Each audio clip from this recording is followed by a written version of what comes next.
ubwiza bw'Imana bukubira special nimba ubyizera uvuga uti amina.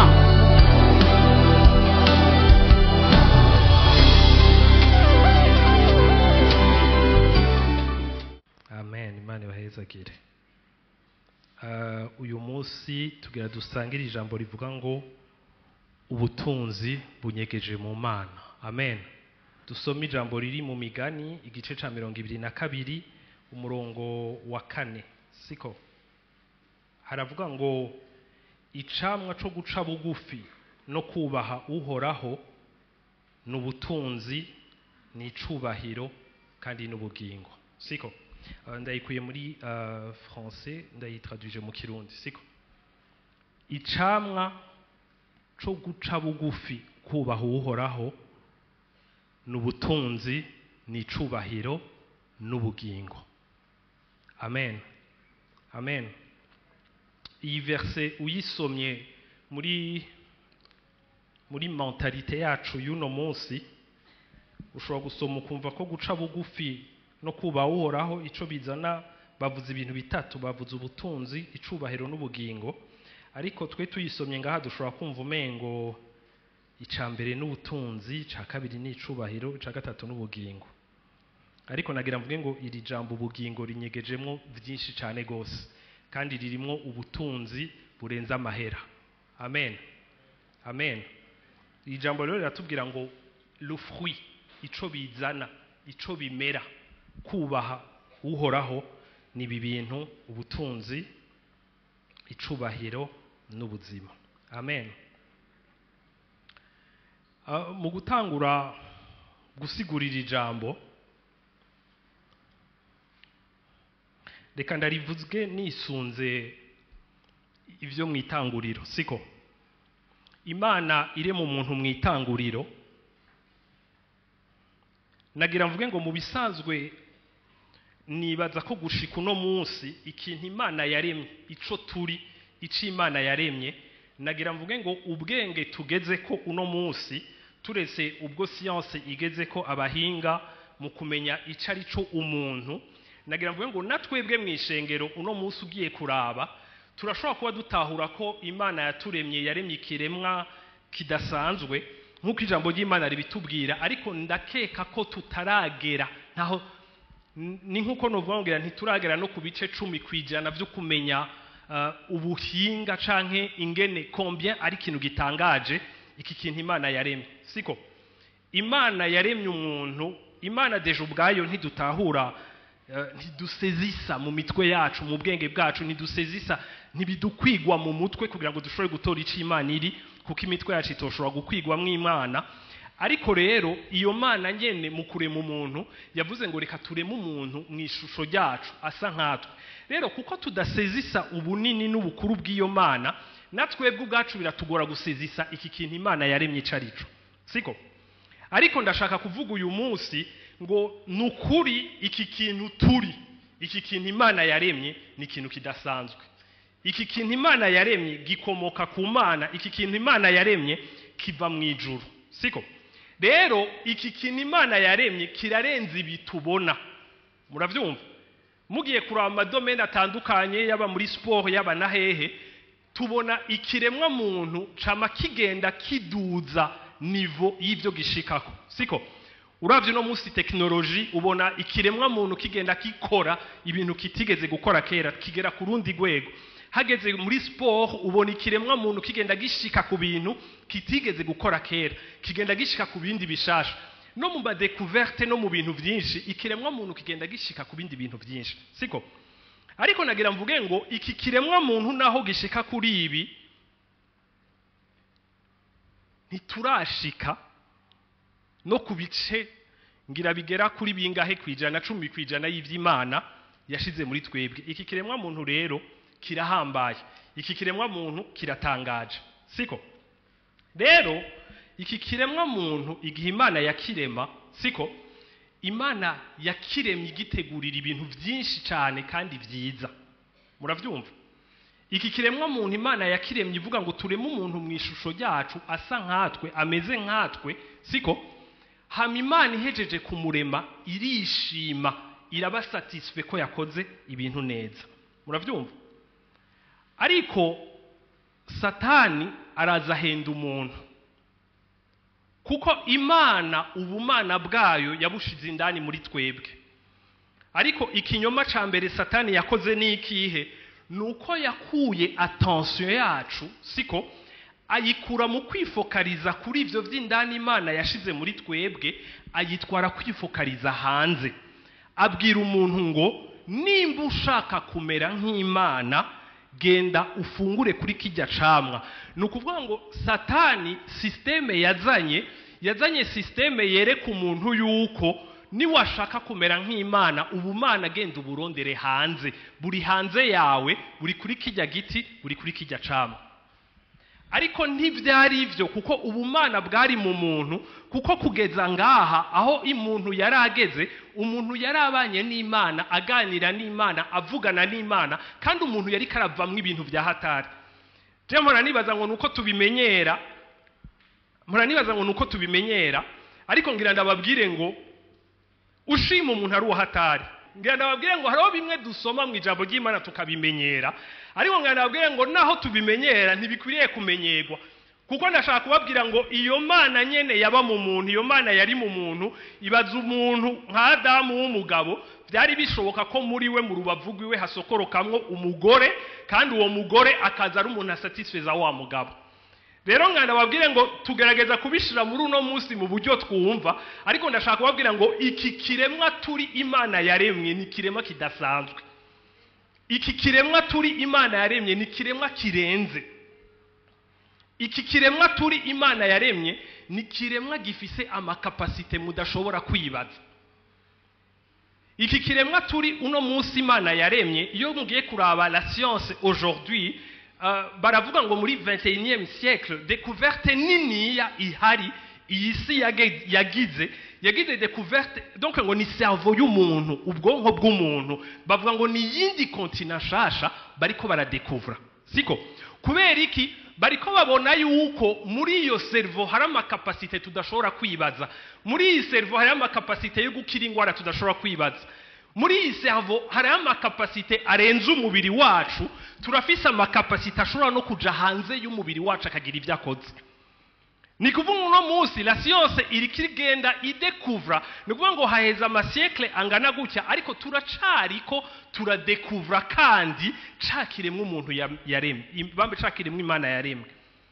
Rero ndashaka kukubwira ngo wewe mu bisanzwe nturi juste ivyo ubona, wewe nturi juste uzi, ariko ngenda kubwira ngo wewe uri birenze iya. Muravyumva? Ariko Satani yaratuzubaje, Satani yaradusamaje, siko? Satani yatweretse ibintu ngo genda muronderere hanze. Kubera iki? Reka nabaye ikintu kimwe. Uno munsi usomye Dawidi ariko aravuga ngo Mana, Dawidi yabivuze mu guhishurwa, siko? Dawidi yabivuze na science itaragera ngaho oya. Ariko avuga ngo Mana, ngo ndagushima ukuntu wandemye mu buryo bw'igitangaza, mu buryo burenze. Uravyumva? Dawidi ariko aravuga ico kintu, wumva afise révélation, hari gutahura yico l'être humain ari. Muravyumva? Ariko twebwe Satani araduhenda, canke yaraduhenze guhera kuri Adam et Eva. Adamu na Eva Satani yarabahenze.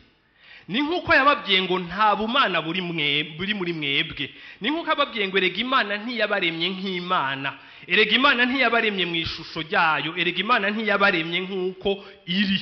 Muravyumva? C'est comme si yovuga ngo Imana mu buhinga bwayo n'ubunini bwayo mu kubakreya mwebwe yaraneglige, yakoze akantu gato ataco kari cyangwa ataco kamaze. Aca babwira ati rero iyo Mana n'ukubera itashaka ko mumera nkayo canke mungana nkayo. Rero aca bahenda babwira ngo nimureke kwishinga ivyo vy'iyo Mana yanyu ibabwira, siko? Nimuze ndabereke le secret, siko? Y'ubumana, nimuze ndabereke le secret yo kumera nk'Imana. Aca batwara kujya kucamwa kiri hanze yabo Imana yababujije kujya, siko? Kujya kuca Imana yababujije kujya egari yuko ivyo vy'Imana reka kuvyishinga, uze ndakwereke ahandi uja kurondera. Ariko murabizi yuko bahejeje kubijya ntibaciye bumva ari banini kurusha, ntibaciye bumva ari bakuru kurusha, ntibaciye bumva bamerewe neza kurusha, ntibaciye bumva bameze neza kurusha, ahubwo bahejeje kubirya bumvise babaye bato kurusha. Ijambo ry'Imana ritubwira ngo amaso yabo ameze nk'ayugurutse ngo bararaba icacamwa ngo babona ngo vy'ukuri ikinyoma babona n'ukuri, ngo vy'ukuri kirakwiriye kuribwa, siko kirabereye ijisho kirabereye. Ariko nagenda babwire ngo bagiye kuronderera hanze, bahejeje gukonsoma ivyo hanze, amaso yabo acayugurukira kubona ubusa bwabo.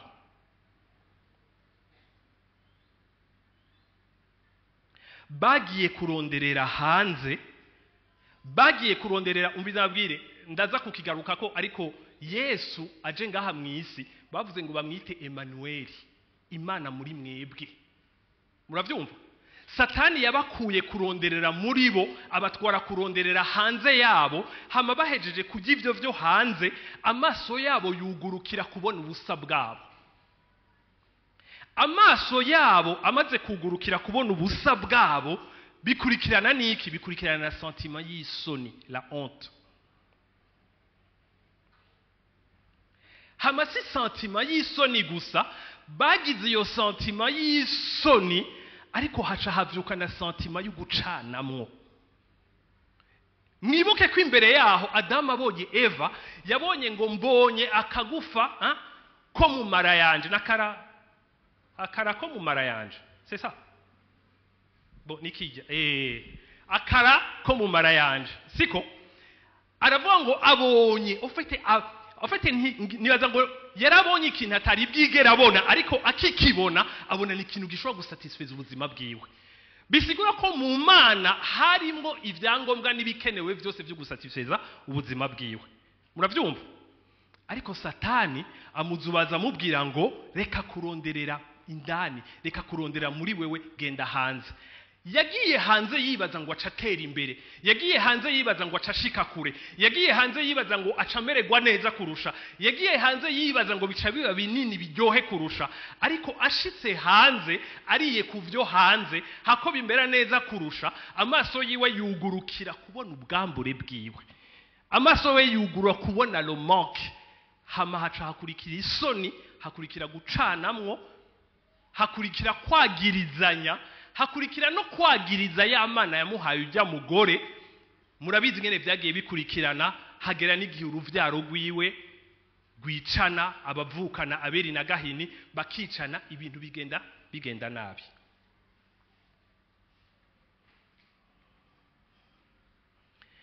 Rero nagenda babwira uno munsi ngo twiravye. La fois passée muri rya camp y'aba jeune bavuze narababajije iki kibazo ntoke. Bari umwigisha yaheruka yari yabigishije ingene ari abantu bahambaye bahawe mpwemu yera. Ndababwira nti tuve mu maje tuje mu bintu vya kweri, siko? Ndababwira nti mwebwe mwiravye, vugisha ukuri, aha mwumva umengo murabahatari.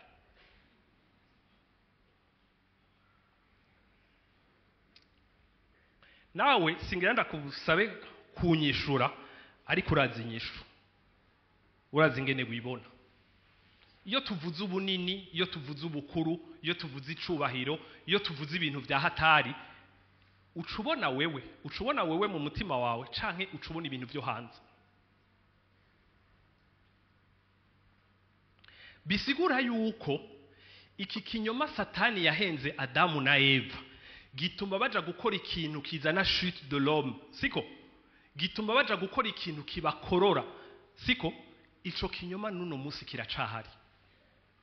Malheureusement ngira mvuge ngo ico kinyoma nuno musi kiri no mwishengero. Nukuvuga ngo nuno musi mwishengero turacizera ko ubunini, ubukuru, ubwiza, ibihambaye n'ibindi byose biri hanze, tuja kubironderera hanze. Ni bake muri twebwe twibaza canke twikeka canke twizera yuko ubwo bukuru n'ubwo bunini Imana yabunyegeje muri twebwe, ari Emmanuel, Imana muri twebwe. Kuko ndashaka kuvuga ngo iyaba vyaruko bimeze, twoba abantu bamara umwanya munini indani muri twebwe kurusha uko tumara umwanya munini hanze. Satani rero yarabikoze, azana iyo systeme sukuyizana gusa, ariko arayigwiza, igenda iraba nini, uno munsi ndashaka kubabwira ngo ibintu byose turabifise bidusamaza bituzubaza bidutwara hanze.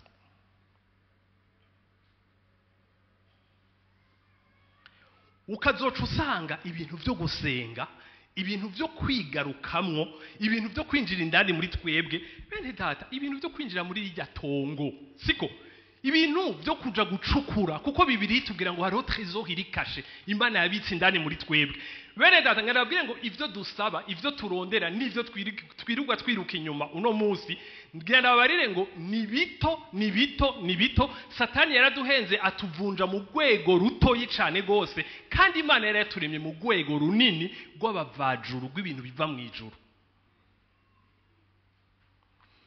Nico gituma atakintu na kimwe mu Baroma haravuga ngo ibintu byose byo ngaha ku isi ngo Imana yabirivre à la vanité. Ijambo ndakunda kurivuga ngenda isubiremo. Nta kintu na kimwe Imana yateguriye ngaha ku isi yaguteguriye gishobora gusatisfeza ubuzima bwawe. Kandi ngenda babwira igituma atakintu na kimwe gishobora gusatisfeza ubuzima bwacu, nuko tutarabo ngaha. Dufise iyo tuva, dufise iyo dukomoka, kandi iyo tuva ni hanini cyane ntuhagereranya no ngaha. Rero biragoye ko hagira utuntu two ngaha twe dusatisfeza ubugingo bwacu nico turi. Hari umuntu w'inshuti yanje yabaye mu gihugu cyo hanze ntaza kuvuga, ariko abana biwe bakurirayo. Daira abantu benshi birakunda kubashikira ngaha aya, ugasanga wabaye hanze, abana bakuriye hanze, siko hamugaca usanga kumbura abana base nk'imyaka 7, 8, 9 gutyo, canke bari muri adolescence, ugasanga abavyeyi badesize gutaha. Rero kimwe mu bintu bikunze kubagora cyane gose, kenshi usanga abavyeyi b'abarundi bataha, urumva benshi baba barabaye mu Burundi, barazi ivyo biteze, barazi ivyo bajemo, siko ariko ikintu kigora n'abana, kubera abana bamenyereye yuko hariho amasaha yo kuja muri sine. Sine zacu ziramajaye, ariko nazibonye hari amakaritiye amwe zirimo, ariko murazizi nyene ngene zimeze. Harako naciye ko nca ndagafotora umunsi umwe, nagiye kuraba mugenzi wanje n'amabati bakubita gutya, umva ko karanavuga, ndavuga none harakwigwamwe abantu. Rero biragoye, siko ugasanga wabazanye ngaha, abana bagatangura kuvuga yuko bimwe pastor akunda kutubwira frigo igumira vide, uravyumva, nta majuri nta mayawurte, muga abavyeyi bashaka kubigira nka kujya byari bimeze iburaya, bagasanga ngaha birazimvye, bisaba uburyo bwinshi. Haro nzi mu misi yahera yigeze gutaha, aragera ahantu avuga ati la fois passée nagiye muri alimentation candarira kuko vyananiye kugura yawurte y'abana, ngo none ngo birase nuko ngura yawurte, siko aho gacu usanga akana katigeze kava ngaha karamenyereye amazi, kiruse gukina kakanywa amazi nyoti gahe ubuzima burakomeza. Rero bikagora yuko umuntu ava ahantu heza, ahantu hari ibintu, ahantu kumbura ibintu kanaka bigwiriye, yashika mu gihugu peut-être kidatunze nk'ico avuyemwo, hamugasanga ntashobora kuronka ibintu bimuhaza nk'ivyo yarafise hajya. Rero nagenda babwire bene data, naho mwaba mutavyibuka, tugira iyo tuva. Natwe turafise iyo tuva, natwe turafise iyo dukomoka, natwe turi vyaremwe bidasanzwe biva hajya. Rero Imana ntiyaturungitse ngaha mw'isi, siko yiteze ko ivyo ngaha mw'isi ari byo bidusatisfeza. Yaturungitse yiteze ko tuzoguma tufise imigenderanire nayo, akaba ari izo dusatisfeza muri iyi si, hama iyo satisfaction ikaduha kurema muri ino si ibigaragaza icubahiro cayo.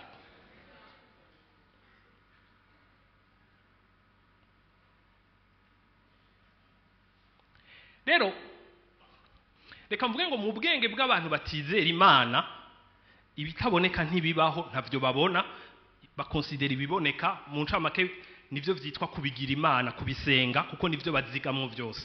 Muravyumva? Ariko rero ikibazo aho gihagaze nuko no mu bizera bobo bitwa ko amaso yabo yugurutse, bitwa ko bamenye ubwo bwenge, bo bazi kuja kuvoma kuri irya soko ritaboneka. Malheureusement turacafise mentalite nk'iy'abantu bo mw'isi.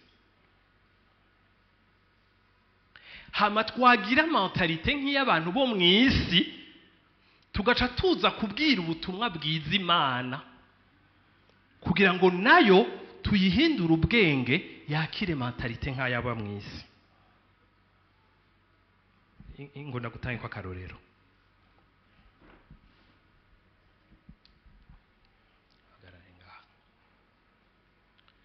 Urabona kera tutarakizwa, kera tutaramenya Imana, siko ibyacu byose twabiziga mu isi, ibyacu byose twabironderera mu isi. Twariko turiruka turondera hirya no hino, turondera satisfaction, turondera guhazwa, turondera ko inyota yohera. Siko umuririmbyi mu ndirimbo y'igitabo c'indirimbo ni wavuga ngo nariko ndakurondera, siko ngo nariko ndarengana umukiza, siko urumva ngo umukiza antegesha urukundo rwiwe. Bisigura yuko wari kumurengana kuko ntaco wamuziga ko ntaco wamwibaza ko ibi byo ngaha, ibi byo mu misa nta wibaza ko ari ico vyozana. None ibi byo ngaha byo mu misa muravyumva, ivy'Imana twabibona nk'ibintu kubera iki twari muri course yo kuronderera mu isi, uravyumva. Ariko Imana ahiri hageze n'igihe yihindura yigira umuntu iza kuba ngaha mu isi kugira ituvugishe langage twumva, uravyumva. Hama ijya Mana yigize umuntu agasemerera ari we Yesu, akavuga ngo nimuze kuri jewe, nimuze kunywa ku mazi yo bamara inyota. Kubera iko ati bene data ndazi yo nabakuye mwe mutarazanga haya mware exista mu byimviro byanje, muravyumva.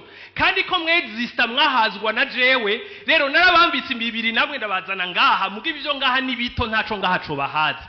Rero nimuve kuri ayo masoko muze kuri jewe ndabaha amazi amara inyota, ntimuzosubire kunyotega ukundi. Amen. Ariko rero ikibazo twe twavukiye mu isi itubwira ibintu, itubwira uburyo, itubwira amahera. Iyi si yaraduhenze yaratuminimije kuko yatugize ibiremwa mengo vyohazwa n'amahera gusa, uravyumva.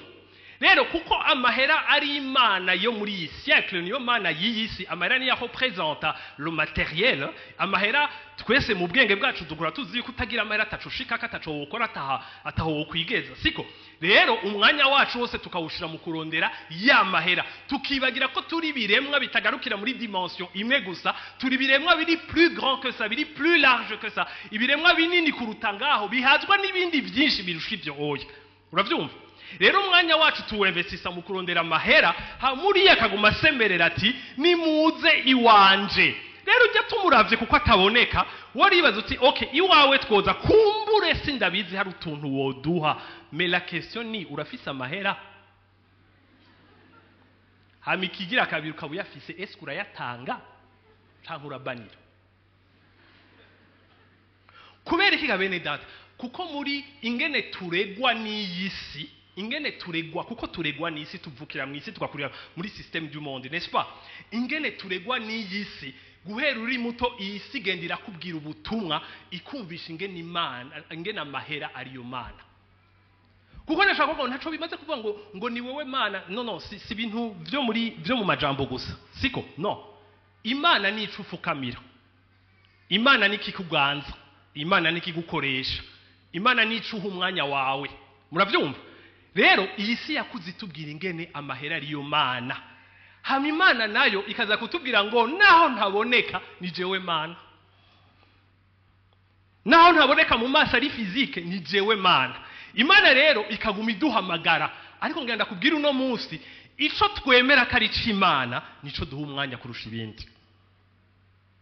Rero ugatusanga muri twe turi ngaha twumvise akamo, twitavye akamo, twagiye kwitaba kajya kamo, twaraje kwa Yesu. Bamwe byasabye ko dukubitika tukananigwa bikagenda nabi, abandi nabone twarahishuriwe, twaratahuye, siko duca tuza kwa Yesu. Ariko ikibi tuza kwa Yesu mentality itahindutse, tugashika kwa Yesu tukatuza kumuha imitwe rero n'ubwenge kuko we atagira ubwenge bukwiye, siko.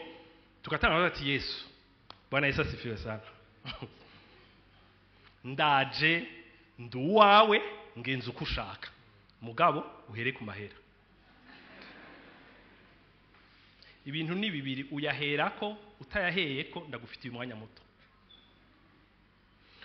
uyu Yesu nawe akavuga ati jewe ndakuzi, jewe narakuremye, ndazi ivyo nagushizemo, ndazi icuri, ndazi ubutunzi uri, wewe ndatahura isengesho ryawe kuko ntiwiyizi, ariko jewe ndakuzi, nzi ivyo nakuremeye n'ivyo nagushizemo n'ubutunzi bukurimwo, ndakwinginze uce bugufi undeke ubuzima bwawe aba ari je ndabutwara, wewe ntaba ari uje kuntwara mu buzima bwawe.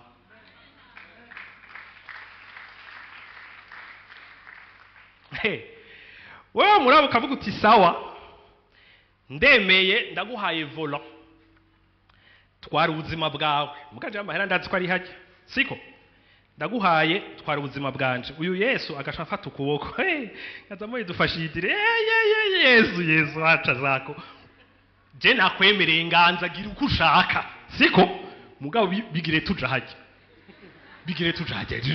Nari sanzwe ndayashaka ndi kure yayo, untwaye kure kurusha.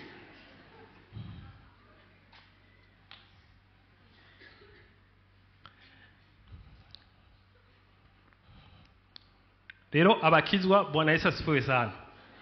Abakizwa bavuga butumwa Bwana Yesu asifiwe sana. Twahamagariwe kubwira isi ubutumwa, ariko ntitwahamagariwe kubwira Yesu ubutumwa. Amen. Ahabwo uyu twahamagariwe kwigishwa nawe. Twahamagariye kuza kwakira ubwenge bushasha bunyuranye n'ubwisi, siko hamareho ubwenge hari giye butera ubwoba, kubera uyu Yesu hari giye agenda agatangura agacira ibintu biraho, akabiha agaciro, nawe kibaza uti byose. Je ndibuka nkikizwa, sinzi ko mwe byabashikiye, je ndibuka nkikizwa ibintu batubwira, ukumva usomye ngo Imana ngo ikira babwira ngo nimufungure kuko ku munsi ugira gatatu tuzoja buka Yorodani. Mbere wa gatatu cyangwa wa kabiri tavye nibuka. Urumva usomye verse muri Bibiliya ugacubuta umunsi ugira gatatu, turi kwa kangahe? Turi dimanche, donc lundi, mardi, mercredi.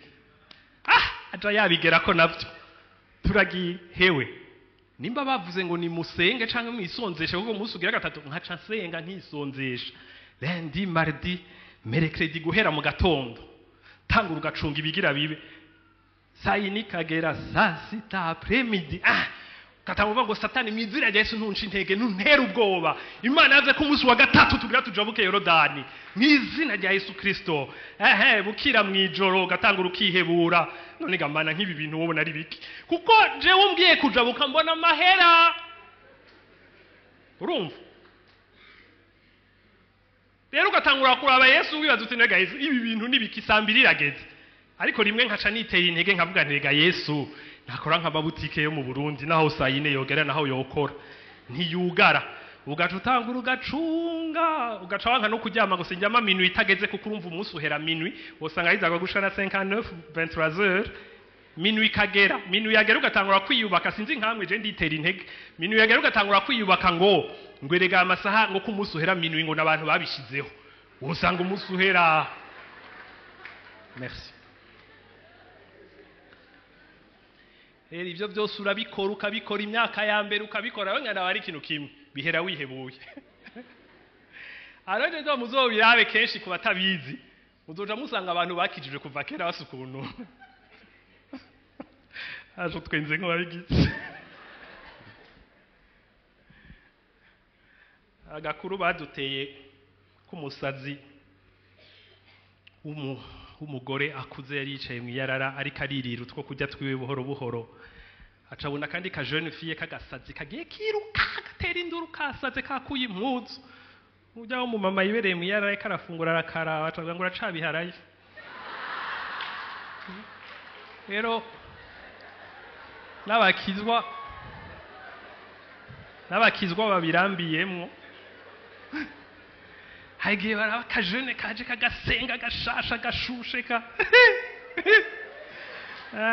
canke bakavuga ngo ejo ku munsi wa gatatu ugiye kuja bukazi nimba ari Yorodani,itsina rya Yesu ugasanga ari abansien.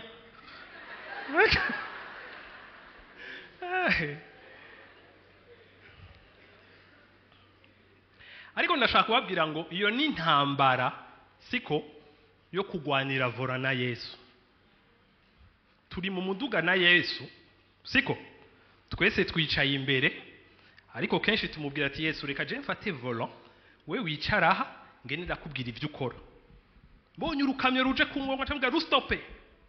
Donc Yesu mugani wa wundi hari umuntu w'umugenzi wanje yigeze kubwira baba kumutanga sud hama yabwira umugenzi wiwe aguma ashaka kugira ama demonstration menshi ya puissance hama acabwira umugenzi wiwe ngwerega Imana sizambwa zo kumutanga ngo kuko bahora bafata imbwa zabo bakazitwara kugira ikomba zikagwana n'izindi rero natwe ari gihe twibaza ko Imana tuyifata tukayitwara kugira ikomba uravyumva ariko ngenda kubwire ngo suko bimeze igihe twaza kwa Yesu igihe twitaba Yesu twamenye ko atavyo dushoboye twamenye ko mu nkomezi zacu tudashoboye twamenye ko mu bushobozi bwacu tudashoboye twamenye ko mu bwenge bwacu twakuye ngaha mu isi turi limite budashoboye hama twatahuye yuko we niwe soko y'ubugingo tutaraza ngaha ku isi we yaratuzi niwe yaturemye hama atubwira ngo jewe ivyo ndabaha sayo ma solution y'udu problème murimo gusa ariko jewe ndabaha ubugingo busagutse busesekara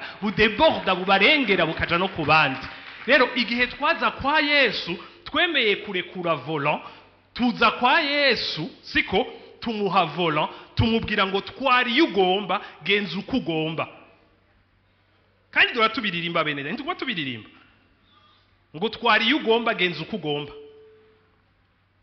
none mu buzima bwa misi yose niko bimeze iri jambo ryo mu migani byatubwiye ngo icamwa cyo guca bugufi no kumvira uhoraho n'ubutunzi n'icubahiro n'ubugingo bene data ubugingo burakenewe ubugingo buri important birakenewe yuko ninaja muri ubwo butunzi nico cubahiro mba umuntu afise ubugingo busesekara kuko ninaja mu butunzi n'icubahiro atabugingo mfise nzoja gusarira mu butunzi no mu cubahiro mu gatondo nabahaye akarorero k'ibihugu biteye imbere ndavuga ari umuntu la fois passée navuze ibihugu biteye imbere acambira ngo mbe nkwiye kuravuga yari umuntu avuye hanze acambira ngo mbe nkwiye kuravuga iburaya ngo gumuvuga ibibi gusa ngo udashobora kuvuga ngo yatakatavyiza dufise ndavuga ni ukuri murabifise mbwe ivyiza televiziyo irabagira publicité ikwiye je mba ndiko ndababwira abantu yuko batubeshe bitameze ijana kwijana kujya batubwira si ijana kwijana gusa c'est plus que ça en fait muravyumva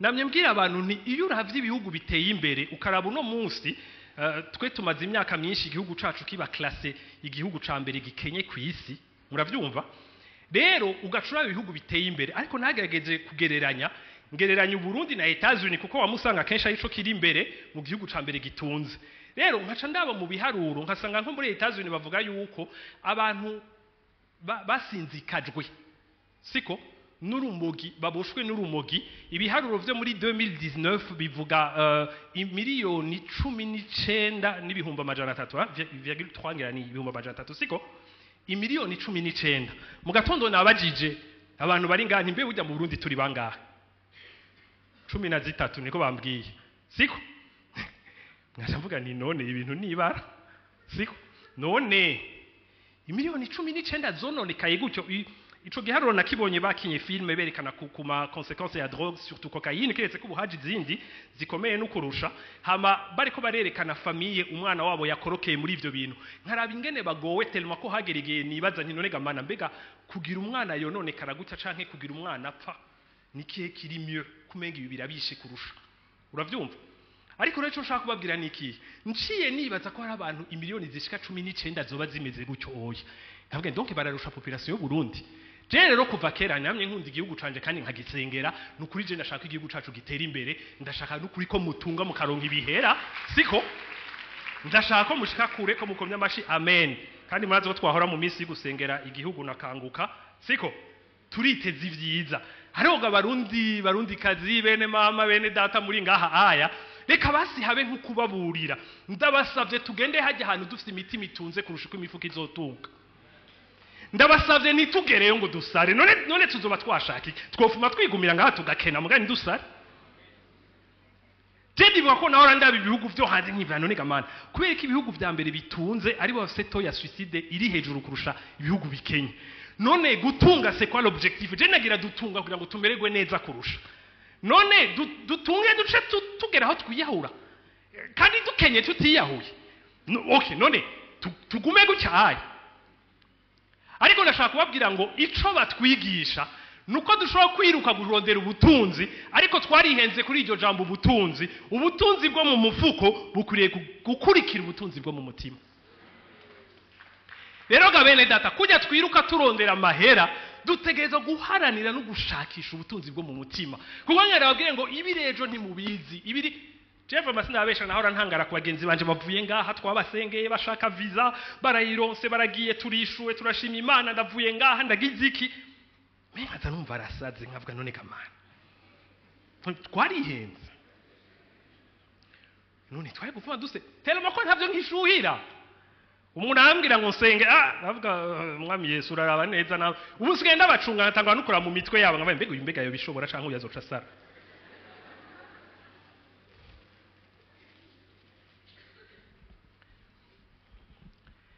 Rero ico ni kimenyetso kitwereka ko Satani yatubesha. Satani yaduhenze ukijya camwa kirimwo vyose ariko yaratubeshe Imana niyo yari yadushizemwo vyose. Kandi Yesu yagarutse kugira ngo aduhoconnecte kuri hahandi. Yavuze ngo je ndi Emmanuel, Imana muri mwebwe. Siko Paulo akavuga ati nje kubabwira iryo banga ryahishije kuva kera, iryo banga naryo ni Kristo muri mwebwe. Ariko abantu benshi ngaha aya mwicaranye Kristo muri mwebwe, ariko nta mwanya mufite wo kwinjira indani ngo mu exploite, mwinjire indani murimbure, mubaze muvyinjiremwo musokorore kugira ngo musokorore ubutunzi bwose burimo. Kubera iki? Kuko nimwibaza ko hari kinini bimaze ivyo biri muri mwebwe. Rero mumara umwanya munini mwiruka hanze. Isi nayo igenda igwiza amaprograme. Muribuka igihe abanyekiputa bashaka kugenda kuva kwa Farao bamubwiye ngo nabareke baje gutazira Imana yabo mu bugaragwa. Murazi gene Farao yavuze ngo ivyo bigira ngo camugwiza ibikorwa byabo incuro ndwi, siko ngo turabe ko azosura kwiyumvira ivyo byo kuja gutazira Imana yabo. Rero Satani arazi kugira ibishoboka byose kugira we ntusuye kuronka umwanya wo kuja gutazira Imana yawe. Satani arazi kugira ibishoboka byose kugira ngo we ntugire umwanya wo kwicara ngo urimbure kuca Imana irikira kubwira. Satani arazi kugira ibishoboka byose kugira ngo yokupe umwanya wawe wose usanga ibintu byo gusenga bisigaye ari ibintu byo kwikurayo. Icagezwe uvuga uti kamwe muno munsi nasenze. Jesi nsko mubizi tukiri batoyi niho batubwira ogenda woge gashoboka ngo ejo naroze. Rero natwe tumera nk'abana bato none ejo sinasenze. Aroga bene data si n'ibintu byo kuvuga ngo ugiye gusenga gusa.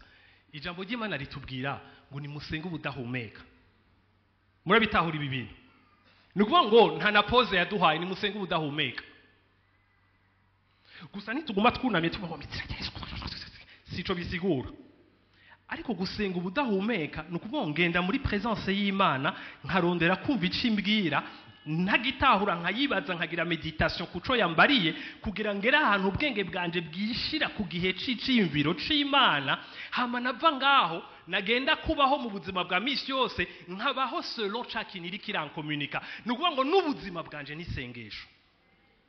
Ico gihe muzotangura kubona ibidasanzwe by'ubushobozi by'ubumana Imana yabitse muri ico kiremwa muntu. Nikuvuga ngo mutagize ico mubikorera ngo mu exploiter ubwo butunzi bwose Imana yabashizemwo, nukuvuga ngo muzopfa twibaza ngo nta nico mwari mumaze, tubahambe twibaza ngo nta nicari gitekeye muri mwebwe. Ariko suko ataca Imana yashizeyo, nuko atamwanya wo kuja gusokorora nuko exploiter cakini Imana yashize muri mwebwe. Rero ijambo ry'Imana rikatubwira ngo akamaro icamwa ibivamwo kumvira uhoraho guca bugufi. Kuko bene data maze ituma vyita guca bugufi nuko turi bana Joha twibaza ngo turabizi. Murabibona Yesu akubwira ngo ngo duce ngaha tuje muri ibi. Oya Yesu urihenze si ngaho oya mu bisanzwe ni ngaha. Nikuvuga ngo tuguma dufite akantu gushaka kumurongora Yesu. Kandi Yesu ari we yaje kuturongora kandi yaduhaye impwemu ngo aturongore. Kubera iki? Kuko azana iby'ubwenge buhanitse ubwacu budashobora gusezisa hama hako twe tugira kigoro kukuduga ngo tuje kuri ijya nivo y'ubwenge bwiwe, ahubwo dushaka ari we tumumanura ngo tumuzane kuri nivo y'ubwenge bwacu. kandi Yesu ntamanuka. Yego yoca bugufa akaza kugusigurira, ariko Yesu ntushobora kumugira ikijuju kandi ari umunyabwenge, ari we bwenge.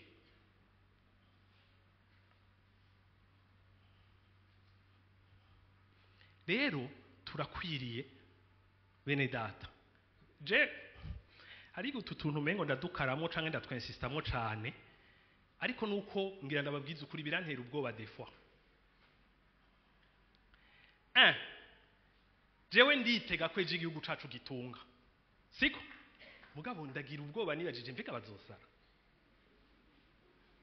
Kuko ndababwira ingene bimeze nimba mwibaza ngo sivyo, siko umuntu akora mu bitaro by'abasazi muri Canada yarambari ingene hariyo abagwayi benshi bo ngaha muri aka karere kacu muri iyi sous region, siko hamarambarira ngo kimwe mu bintu bituma hari abagwayi benshi bo mu mutwe nuko twebwe iby'ubugwayi bwo mu mutwe atavyo dusanzwe tuzi. Ati rero abarundi benshi n'ababo mu karere baza ntavyo bemera. Rero bagishika bavuga ngo ma depression y'abazungu, kugwara izo nshani ingwara z'abazungu, izo ni ingwara z'abazungu. Agatangura akagwara ntiyivuza, akagwara ati donke bose baza babateruye amaguru kuko baba batagishoboye kwizana ko barasaze mu mutwe. Rero naje wewe nashaka kera nk'ijibura nkabona ibi bintu navuga nti abazungu barasa ama probleme mu mutwe, ariko ngenda ndabibona ni wacu, siko murabibona ko biko biragwira, muravyumva. Hama iwacu hoho basi vyotuma, ariko iyo ugiye mu bindi bihugu byo ngaha muri Afrika biko biratera imbere, urabona ingene ubugwayi bwo mu mutwe bugenda buraduga cane. Je ndiba ko ari genda ahora njiburaya natevye we maze amezi 3 nkumvuye ngo shaka gutaha, kandi nkumvuye ngo nkumbuye iki ndakumbuye abantu bari normal. Rero turashaka kugera muri iryo terambere, dutunze iki, dufise iki muri twebwe, twagwijije iki mu mitwe yacu no mu mitima yacu, huzuye ubutunzi ubuhe buzodoha kugera muri bijya bintu tukabiraba tukabwira ati mwe nti muri Imana yacu, mwe nti tubafukamira, twe twaje ngaha tumeze neza. Kubwira ubutunzi umve nabari ikintu kega bene data, kubwira amahera ni wayageramwo ukayara ukaguti wa maherawo utaraza je narisa amahoro, wa maherawo umunezero nawe uronse we ntarakumenya, wa maherawo jewe nashitse ku bintu we ntaragushikako. Rero no munsi nimbuje mu buzima bwanje uje kuba igikoresho canje, ariko ntuje ngo ndagufukamira ucika Imana yanje. None ga bene data, ivyo mwibaza ngo bizoshika nimba mu gihe nkiki mutabaye abantu bagira gute, biyimba binjira indani basokorora ijya trésor bagakuramo ubutunzi bwose burimo. Bantu mukiri bato, ndabinginze ngo hakiri kare, siko mwimbe mukure mu ubwo butunzi, kuko n'ingaruka yavyo muzoyibona mukutse. Ejo ntimuzi nge nisimeze, ntimuzi nge nizomera, ntimuzi ivyo muzohura navyo, muravyumva. Ugiye kuraba basogokuru bacu ngira babona ba papa wacu mengo sinzi ivyo bahuye nabo, ba papa wacu batura bakabona mengo sinzi ivyo twe twahuye nabo, natwe twari abana bacu twari mengo ntituzi ivyo bahuye nabo, bigenda biba pire, muravyumva. Ariko nagenda ngo uko vyohindagurika nuko vyomera vyose, nimba nujuje ubutunzi buva muri ryajuru indani muri jewe, uko vyohindagurika uko ariko kose noshika muri vyo nkasayangana. Amen. None ntimwumva ko biri important ko vyukuri dusokorora twimba tukarondera bijya bintu. Reka ndabari ikintu kimwe, uno munsi turagerageza kugwana no ngaha muri eglise, siko turagerageza kugwana n'ubugwayi butandukanye bushika ku bantu, hari ubugwayi bwo mu mubiri, ubugwayi butandukanye, siko. Ariko mu byo tugwana navyo hariho n'ubugwayi bwo mu mutwe bugenda bugwira. Rero hari gihe ugira ubushakashatsi ukaraba ubwo bugwayi ingene bwitwa, n'ingene bugize iki, n'ingene bo buhindura, n'ingene wofasha uyu muntu, siko.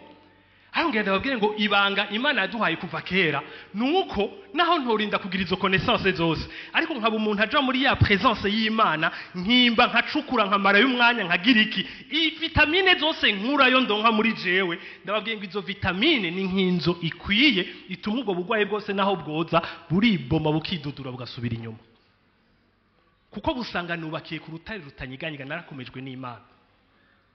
Amen.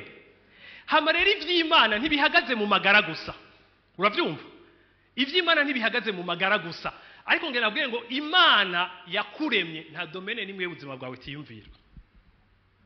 iriyumvira uburyohe bw'urugo rwawe, iriyumvira kubaka urugo ruryoshe, iriyumvira relation nziza n'abana bawe, iriyumvira kuguha abana b'umugisha kandi nawe ukababera umugisha nabo bakazokubera umugisha kandi muravyumva, iriyumvira imigenderanire myiza, iriyumvira ingabire yashize muri we kugira zifururuke ugirira akamaro abandi bantu ntugire akamaro abiwanyu gusa. Imana nta kintu na kimwe itiyumvira, iriyumvira kugutungisha materiellement. Imana kenshi dutinya kuyikurikira kuko twibaza ngo yiyumvira ivy'impwemu gusa, hari amadomene menshi itiyumvira kandi tuyakeneye, ariko nagenda guhumurize ngo Imana nta domene n'imwe itiyumvira, ahubwo Imana yiyumvira na domene wowe utiyumviriye zo mu buzima bwawe. Rero Imana si ikintu cyo kunegirija bene data, Imana si ikintu cyo gushira ku murongo wa kabiri, Imana si ikintu cyo gushira hirya, Imana si ikintu cyo kwegera wabuze ico ukora canke no. Dutegerezwa kugwana, tukarondera ivyo twerimina, tukarondera ivyo dukura mu buzima bwacu, tukarondera ibintu tugira gutya aya kugira turonke umwanya wo kuba muri presence y'Imana yacu.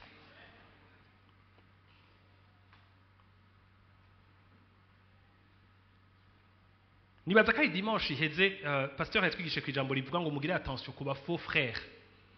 Siko ni dimanche iheze. Nukuvuga ngo mugire attention kuri abo bantu batabasunikira ku Mana. Mwomengo nakantu bacishijemo kameme nkijwe naho nogendana nabo ntaco, siko womengo nakantu bacishijemo.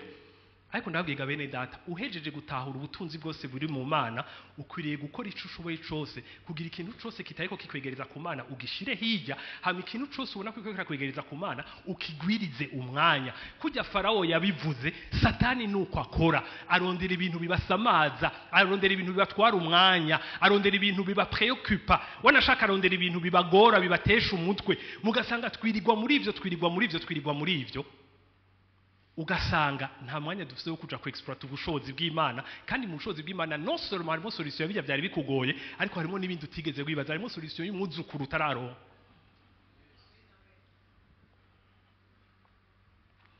Kuba twararonse Imana ni ikintu kidasanzwe, ni iteka ridasanzwe, ni ibakwe ridasanzwe. Kuba twararonse ikintu crise économique yo mu Burundi canke yo mu isi itigera ishikira idakorako. Kuba twararonse ikintu imvura iguye hakaza igihuhusi ibintu byose bigatwagwa kidakogwako. Kuba twararonse ikintu n'igihe twoba twabuze abacu bose gishobora kutubera source idukomeza ikaduha amahoro ikaduha umunezero no muhe. Kuba twararonse ahantu tuja gupwiza hatari muri ibi bifatika kandi aho inyenzi n'imbeba n'ingese bidashika, nukuri niba ko ridasanzwe bene data. None ni gute twoba twaraharose hama tukumva ko ari burebure? Isubiremo uraba ubuzima bwawe, ubona usa n'umuntu yemera ubutunzi muri iryo soko.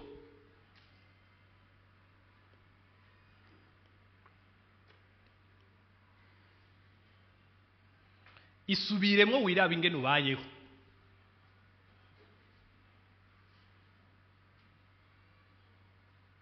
Umunsi umwe nabajije umugenzi wanje aba muri ivyo bihugu nyene justement bitunze, kandi nawe ne yabanashaka yarasa akazi keza yakora mu bintu vya Nations Unies.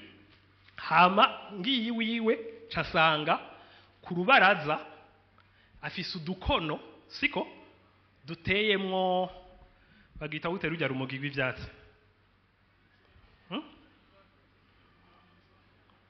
Mbe muruzi gute? Okay. Bref. Sangi wabo harimo sangi wabo iwiwe hariho kandi mu mategeko y'ico gihugu kirazira. Uravyumva?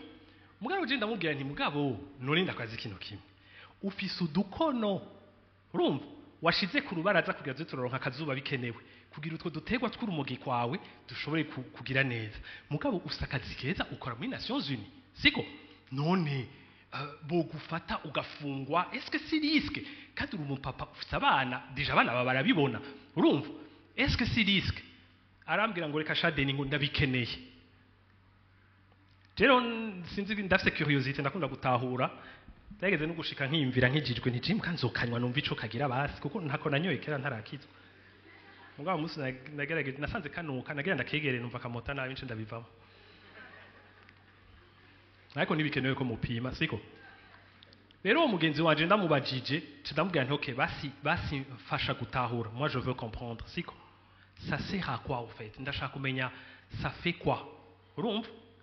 Acambwira ngo ngo ça m'aide à me déconnecter siko ngo karamfasha kwidekonekta ndambwira kwidekonekta kuki kwidekonekta ku byo ngaha kuri ubu buzima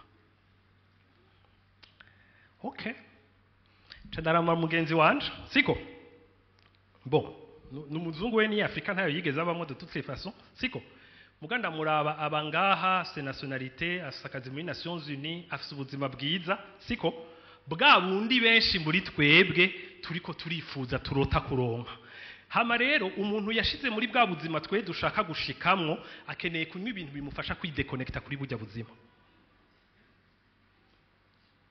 umva ohakwa kuvuga uti tugume ngaro twe tudekonekta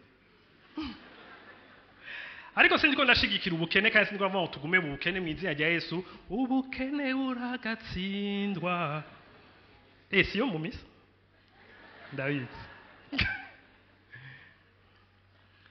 Aroga bene data ndashaka kubabwira ngo twarahezagiwe twarahawe isoko dushobora kwikonektako tukavoma tukaronka ivy'ubugingo nukuvuga ngo muri twebwe hakaba ubugingo busesekaye budakwiranye na jewe gusa ariko busesekaye bukwiranye n'ingorane z'abari ruhande yanje amen rero ntibishoboka ko nicara ngaha nkaba umugogwa nkakubitika bikamera nabi byose kandi mfise aho kuvoma naho kwikonekta ibintu bikagenda neza amen rero kubw'ivyo turi censé kugwiza ico kintu mu buzima bwacu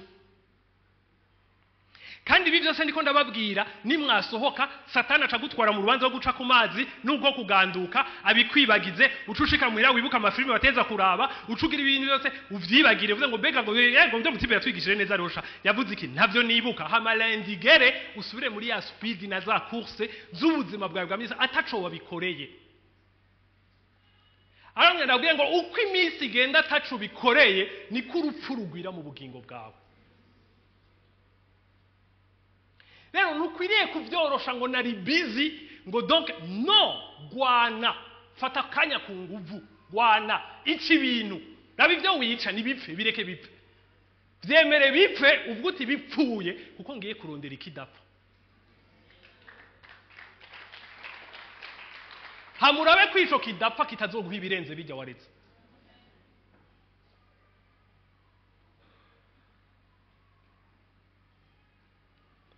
nahawe kugufata decision haro verse nayo nabateguriye ngaha aya ya gari siko igihe bamwirukana Abrahamu yamwirukanye n'umwana wiwe baragenda ngo bashitse mu bugaragwa siko amazi yatekeye Abrahamu yamuhaye akantu kuzuye amazi yatekeye yaheze abona kana kiwe kagira gapfe karo karaba déshydraté kagira kamupfireko aribaza ari umumama aravuga ati umwana wanje ntiyumfira mu maso ndamubona muratahura ubwo bukene aho ubona umwana ariko aragupfira siko acagenda mutereka ahantu mu gatutu musi y'igiti ahantu basikopfa mu gatutu kari mu kayaga hama ngo acagenda hirya agenda kure kugira ngo akana kiwe basigapfe atakabona siko ariko ijambo ry'Imana ritubwira yuko ngo Imana yaraje musanga aho hantu siko ngo icimwugurura amaso ngo acabona iriba ry'amazi acaragenda aravoma araho umwana we arakira ijambo ry'Imana ritubwira ngo Imana yaraje aho hantu icikreya iriba ry'amazi ntajyo yaremye ariko ijambo ry'Imana ritubwira ngo yaje ha hantu nyene mu bugaragwa habuza amazi atacabona atakiriyo ariko Imana iramwugurura amazi so abona iriba hama aranywa hano umwana barakira amen nagenda kubwire ngo igituma turi censé kwegera Imana iyo Mana nyene ahanyene ubona umengo nta kihari ahanyene ubona umengo nta kazi ahanyene ubona umengo yeki yozigakora ku maso yawe kuko ivuga ngo mpamagara ndakwitabe ngo ndaguhishurira ibihishijwe amahanga siko yozigakora ku maso yawe ikayugurura ukabona ibyo abandi batigeze babona ugakora ibyo batigeze bakora ukanywa ugahaga hano umwana akanywa gahaga rero kenshi dutinya kumwitaba kuko twibaza ngo hari ibyo adafise ariko ndahejeje nsura kubabwira iki kintu ngo ivyamwa byo kumvira no kubaha uhoraho n'ubutunzi n'icubahiro kandi n'ubugingo amen rero ko bihari ibintu ni bibiri niwashaka uzobijyako nutashaka uzokwicwa n'inzara kandi biri iruhande yawe. Ariko ntuzovuga ngo ni Imana ataco yakoze, ni wewe wasi gusokorora ivyo Imana yaguhaye. Amen. Imana ibahezagire. Kadusenga.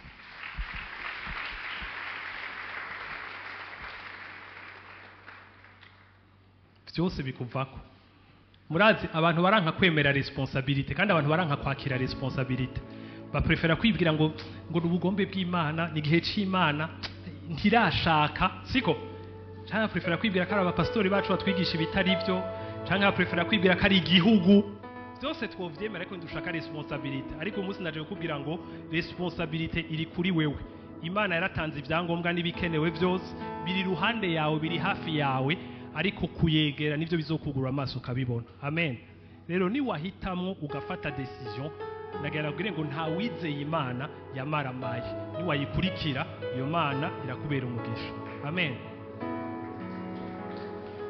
Data ndagushima ko uri mwiza, ndagushima kugira neza papa.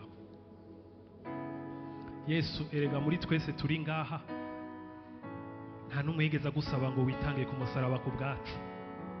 Mana gupouvoir à nos besoins, si twe tubikubwira, si twe twabizanye, si ivyimviro vyacu, ariko ni kintu wiyumviriye utaraturema Mana. Mana, tu es un Dieu qui pourvoit à tous nos besoins. Kandi Mana upouvoir ku mabesoin yacu yo mu buryo bwose Mana. Mana uratunze, Mana urubutunzi. Mana nta ciza na kimwe kitari mu maboko yawe. Mana isi nta kintu na kimwe yoronka kiduhaza Mana, ariko ivyiza byose biri mu bwiza bwawe Mana. Mana ndasenze ngo mu izina rya Yesu wugurura amaso y'ubwenge bwacu, tumenye, tubone, duhishurirwe, dutahure, tumenye aho ubutunzi nyakuri buri Mana, tumenye aho ubutunzi bw'ukuri buri Mana, tumenye aho ubutunzi buramba buri Mana, tumenye aho ubutunzi buhaza by'ukuri buri Mana. Mana dufite byinshi bidusamaza, dufite byinshi biduhamagara, dufite amapression menshi y'ubuzima, dufite byinshi Mana bitwara imitwe yacu hirya no hino Mana. Ariko byose birabesha Mana, byose ni binyoma Mana. Ukuri ni wewe Mana, urukuri nkuko bivuga, urukuri nkuko ijambo ryawe bivuga, urukuri Mana, urukuri kubuzima bwacu, urukuri guhaza ubuzima bwacu, urukuri gusatisfeza ubuzima bwacu. Data nkuko ijambo ry'Imana bivuga, nkuko umuririmbyi yaravuze ngo nta wundi yoba mu buzima bwanje nkawe Mana, nta wundi yompaza nkawe, nta wundi yosatisfeza nkawe Mana. Ndasenze ngo muri iki gihe Data turiko tuja mu ikanguro, muri iki gihe igihugu cacu cyo kija mu ikanguro Mana, ugwiza abantu birukira wowe Mana, ugwiza abantu bavoma kuri wowe Mana, ugwiza abantu bagufukamira Mana, ugwiza abantu Mana bakwemera, bakwaminiya nk'Imana, bagushira hejuru bakakurutisha ibindi byose Mana, ugwiza abantu basuzugura ibikurikira byose Mana, kuko ari we washize hejuru Mana. Mana gwiza ubwoko bwawe, bwiza ihanga, gwiza ingabo Mana z'ukuri zikurondera, zisenga, zifise inyota Mana. Gwiza ubucuti n'ubugenzi hagati y'abantu barondera Imana, baganira Imana, bavuga Imana, buzuye ivy'Imana Mana. Gwiza ubucuti n'ubugenzi hagati yawe nabo Mana. Mana gwiza Mana ubucuti n'ubugenzi bw'abantu bavuga ubutunzi buri muri wewe Mana. Mana turinde ibidusamaza, turinze ivy'isi byose Mana. Mana byose biri munsi y'ibirenge byawe Mana, ntibiri kusanze kudutwara ubwenge Mana. Mana ndasenze ngo mu izina rya Yesu dukizwe by'ukuri Mana, dukizwe byakweri kweri Mana, duha agaciro ibyawe Mana, kuko ijambo ryawe ribivuga Mana, iby'ijuru aba ari byo dushira kwa amaso Mana, ibyawe Mana nikizobuza ko ivy'isi bidukurikira Mana, ariko bidukurikire natwe tuko dukurikira we Mana.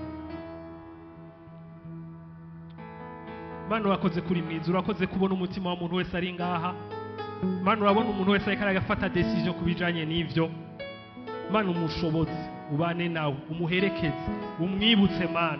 Mana ukoresha inkomezi zawe Mana, no mu gihe byatunaniye, no mu gihe turabanyantegeke Mana, turasenze ngo utabare Mana, ukoresha ubushobozi bwawe, useruke ku bantu bawe Mana. Urakoze Mana kuri mwiza, ni mu izina rya Yesu tugusenze. Amen. Amen. Imana ibahezagire.